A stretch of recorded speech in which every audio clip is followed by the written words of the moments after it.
Today I'm going to be taking a look at this metal shelf that was sent to me so I could do the review. Let's get it out of the box, see everything it comes with, and then get this thing put together so we can use it in our shop.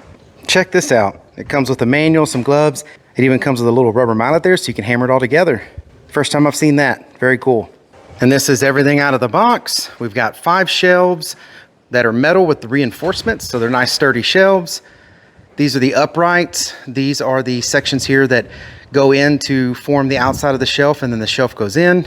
You've got the connectors right here for the uprights. Some other pieces here I need to see what they go to. It looks like they go to the shelves.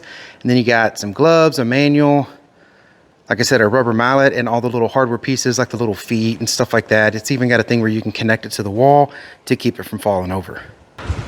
And here is the shelf put together. I definitely need some more storage in the building. I got so much stuff laying around I need shelves for. These are some really nice heavy duty shelves. And there's 5 of them. They go together nice and easy. Yeah, I really like it. I definitely think you will too. And I hope all this information was helpful. Thank you very much for watching. Y'all take care.